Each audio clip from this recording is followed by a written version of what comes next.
تو سنان بن انس انس بن مالک کا بیٹا نہیں ہے. رہا عمر ابن سعد جو 22,000 کا لشکر لے کے کربلا میں آیا تھا حسین ابن علی کے مقابلے پہ, وہ سعد ابن ابی وقاص کا بیٹا تھا.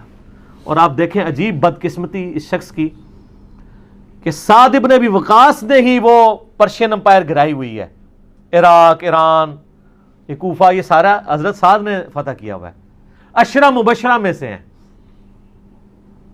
اور مولا علی کا قول ہے بخاری اور مسلم دونوں میں کہ میں نے اپنے کانوں سے صرف ایک شخص کے بارے میں رسول اللہ سے سنا ہے کہ میرے باپ اس پہ قربان, اور وہ سعد ابن ابی وقاص ہیں. ان کا نام ہے سعد ابن مالک.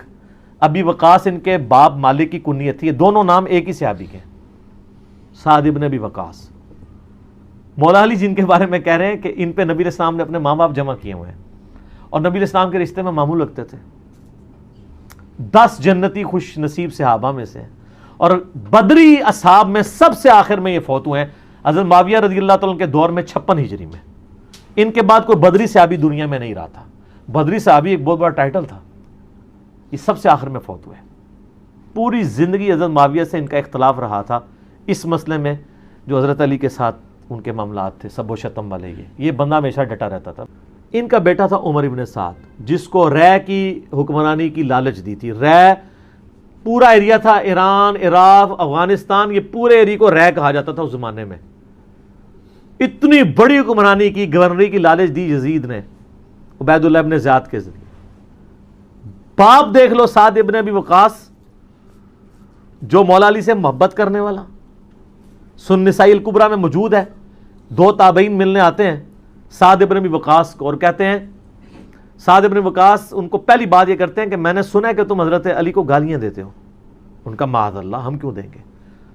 تو انہوں نے فرمایا یہ بنو امیہ کے لوگ اگر میرے سر پہ آرا بھی رکھتے ہیں اور میرے 2 ٹکڑے کرتے ہیں اور مجھے یہ کہیں کہ میں حضرت علی کے بارے میں کوئی نازیبہ جملہ نکالوں, تو میں سعد کبھی بھی ان کے بارے میں کوئی جملہ نہیں نکالوں گا جو کچھ میں نے رسول اللہ سے علی بن ابی طالب کی شان میں سن رکھا ہے.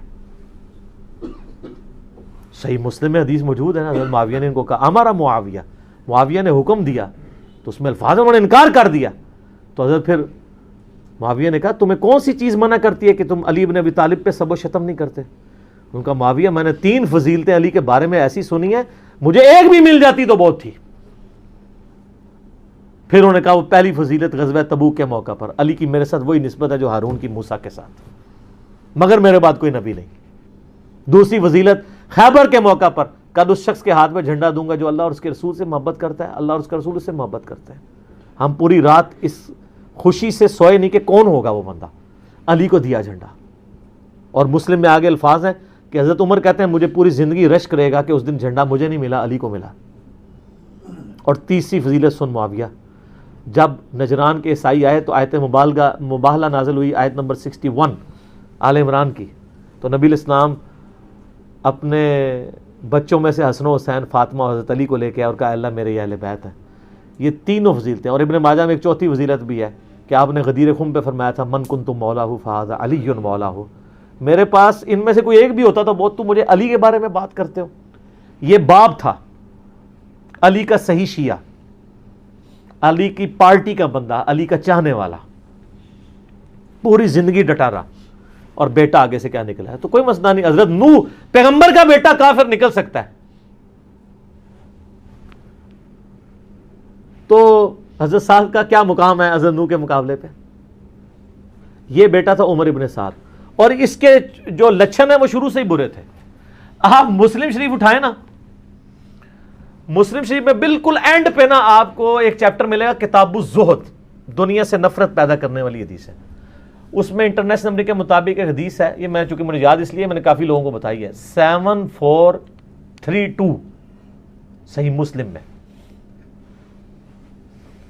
ابھی یہ کربلا ہوئی نہیں ہے, کچھ بھی نہیں ہوا. حضرت سعد ابن وقاص بھی زندہ ہیں. تو سعد ابن ابی وقاص اپنے کھیتوں میں ہل چلا رہے ہوتے ہیں یا وہ بیج والا کام کر رہے ہوتے ہیں, تو وہ ان کے ساتھی کہتے ہیں اتنے میں ان کا بیٹا سامنے سے آتا ہے. تو حضرت سعد جب اپنے بیٹے کو دیکھتے ہیں عمر ابن سعد کو, تو کہتے ہیں اے اللہ اس سوار کے شر سے میں تیری پناہ میں آتا ہوں. حضرت سعد کو پتا تھا اس بچے نے کیا کام ڈالنے ہیں. وہ اپنی زندگی میں اسی بیٹے کے شر سے اللہ کی پناہ مانگا کرتے تھے. کہتے ہیں جب وہ قریب آیا تو آتے اس نے کہا ابا جی لوگوں نے تو حکومت بانٹ لی, کوئی گورنر بن گیا, کوئی بن گیا, تسی ایتھے بیٹھے جناب حلوائی پہ کر دیو. ہائے ہائے ہائے.